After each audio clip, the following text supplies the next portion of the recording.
Magandang araw mga kaibigan. Bigyan natin ng reaction ngayon ang Facebook Live ni Senate President Alan Peter Cayetano. Mabilis siya na nakikipag-communicate sa taong bayan through his Facebook Live. Kaya una, sinabi niya, ako pa rin ang Senate President. So, yung si Gatchalian, pro tempore siya, Senate pro tempore, dinesignate lang siya na acting president kanina sa session kasi nga walang president. Kaya lang, to be clear, ang Senate president ngayon ay si Senator Alan Peter Cayetano pa rin. So, klaro Next, ang importanteng tanong, matutuloy ba ang flood control hearing bukas? Kasi dyan ako kinakabahan. Matagal na nating hinintay. Bukas, nakaredy na tayong makinig sa ilalad na katotohanan, ay biglang nagkaganyan. Napalitan na ang Blue Ribbon Committee Chair. Si Erwin Tulfo na daw. So, paano ngayon yan? Bukas, matutuloy pa ba? Okay, according kay Senator Alan Peter Cayetano, matutuloy pa rin. Wow. Ang problema lang, kasi sabi niya, I am still the Senate President, matutuloy yung Blue Ribbon hearing bukas. Problema, kung hindi nila tayo papasukin. Kasi yung Senate Sergeant at Arms, nagtalaga na rin itong grupo ni Soto ng bagong Senate Sergeant at Arms. So, yan ang pag-aalala ni Senator Cayetano as Senate President, may authority siya na ituloy. Kasi tinawag niya illegal daw yung ginawa ng grupo ni Soto kanina. Illegal. So, kaya nananawagan siya ng dasal. So, magdasal po tayo. May pag-asa pa na matuloy ang hearing. Pakinggan lang natin ang kanyang sinasabi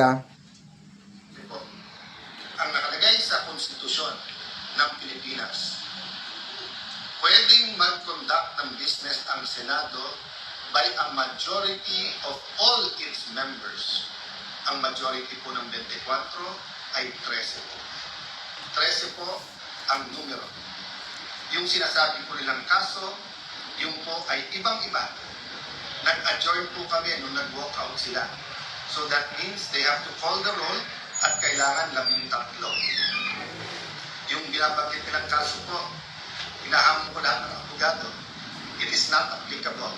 Kasi doon po, tuloy-tuloy yung sesyon. Tinigil, tapos sinabing may continuing forum po sila.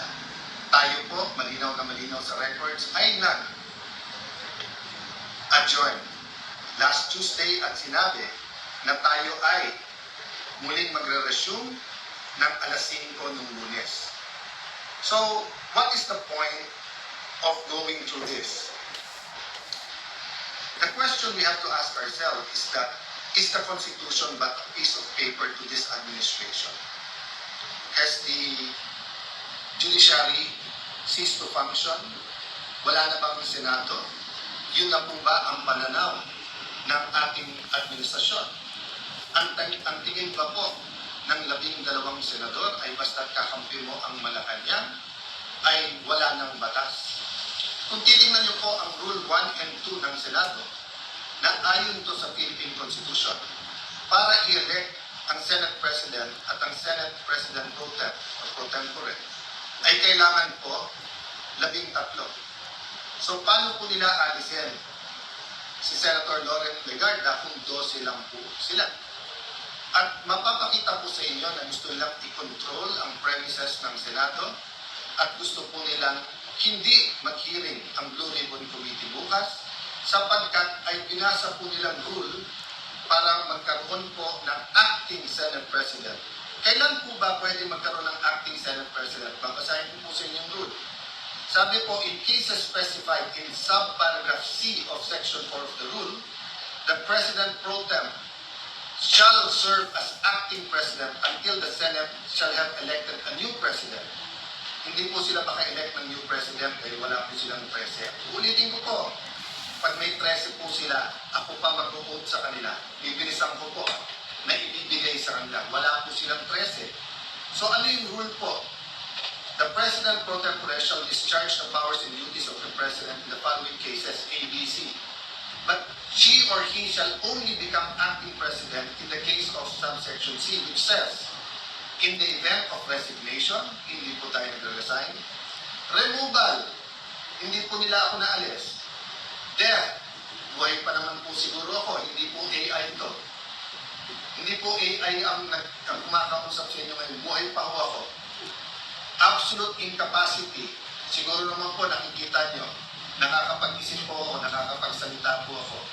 So wala pong ground para magkaroon ng acting president. This is an illegal coup d'etat na may kasamang pagbabasura ng ating constitution. I warned everyone about this from day one. We warned everyone yesterday when we explained the use of the parliamentary tool of not having a quorum. And kaninang tanghali, habang kausap ko po si Senator Marcoleta, I asked everyone, please pray, kasi at that time, balita po namin na nag-step up sila sa pagsasabing wala na yung kaso nyo, sumama lang kayo or pumunta lang kayo ng session hall. I even got a text yesterday, pumunta lang daw ako or si Senator Loren para nga at least mag-open and close. Nangyayari po minsan yan, that's a longer story. Pero naramdaman ko na po kahapon na baka may isang dumating, so 12 plus 1 equals 13. So 12 pa rin po ngayon, ay pang-11 pa rin po. Dahil sa ating konstitusyon, sa ating rules of the Senate, kailangan pong 13. Hindi po kami nagpipilit sa kapangyarihan. I can go as Senate President, even as Senator anytime. Hindi po ba ako lang ang katangi-tangi sa mga matataas na opisyal na nung nangyari yung flood control scam ay nagsabi, ba't hindi na lang tayo lahat mag-resign? Bakit po ngayon, after asking me to resign yesterday, illegal po. Actually po, hindi nila ako tinanggal. Naglagay ng acting. Senator Will, Lucia, ingat kayo dyan. You're playing around with fire. This is not just about the Senate. This is about the Philippine Constitution. Mga kababayan, sabi nila, ginawa nila to kasi naipit ang trabaho. Wala naman po silang ginawa ngayon. Kung hindi baguhin ang mga committee para walang duribon committee hearing bukas. Para hindi maimbitahan ang 18 Marines. Pinalitan nila ang presiding officer. Bakit po? Nagpakita po ba ako ng kahit anong partiality sa conduct or pag-usog ng impeachment court? Alam niyo po, madidelay po ang impeachment sapagkat pag pinalitan ang rules ay kailangan pa ho na magkaroon ng publication. So pati po ang ating mga arrangement ngayon magbabago. Bukod pa ho doon, pwede mag-motion for reconsideration kung legal. Ang problema, illegal po ang sesyon kanina. So this is their answer to the crisis they made. From May 11 till now, crisis after crisis, pinapasok yung NBI noong May 11, binaboy din tayo noong May 13, pagkatapos issue after issue at ngayon naman po. Instead of a simple adjournment sine die, kung saan meron tayong isang buwan na magtrabaho mga committee, pagkatapos uumpisa na natin ang impeachment, they're going to bring the Senate and the country into a political crisis. Ako'y nakikiusap sa lahat. Correct your mistakes. Wala namang problema because I issued an advisory kanina na nakasine die tayo. The country is already in economic crisis. Hindi lang nararamdaman to ng mga upper class. The world is in crisis because of what's happening in Israel, Iran, US, in what's happening with that conflict. Marami pong naghihirap na, mas maraming maghihirap pa. We need the impeachment to be fair and impartial. We need to investigate the flood control scam in a very impartial way that will be satisfactory to all our people. And we need a functioning Senate, an independent Senate. Huwag niyo po kaming alalahanin mga kababayan. Okay po ako. They can try to remove me, they can kill me. But they will not kill the idea of a democratic Philippines led not by men, but by laws, led by the Philippine Constitution. Kung sabi niyo po, at natatawa yung iba, that the Senate is under attack, 2023 pa lang ho, yung PI, gusto pong amendahan yung Constitution. After magsalita si Senator Ivy, wala daw katotohanan yun. Ngayon po, binasura ang Constitution. Ano ba tingin yung kasunod nito? So mga kababayan, again, God is sovereign. Let's all reflect on this and pray. But tomorrow, tuloy ang hearing ng Yan na. committee.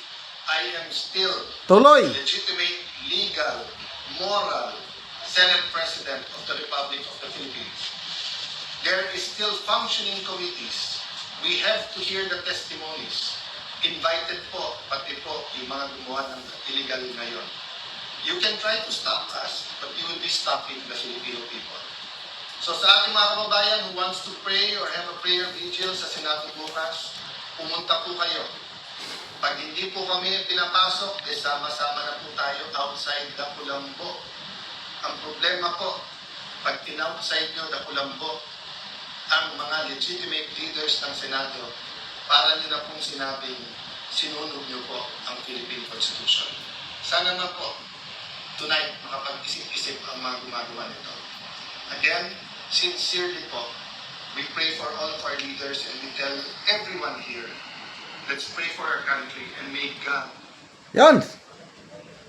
Tuloy ang Blue Ribbon Committee hearing bukas. Pagdasal natin na papasukin sila ng Senate Sergeant at Arms. Salamat mga kaibigan sa inyong pagsubaybay sa channel na ito.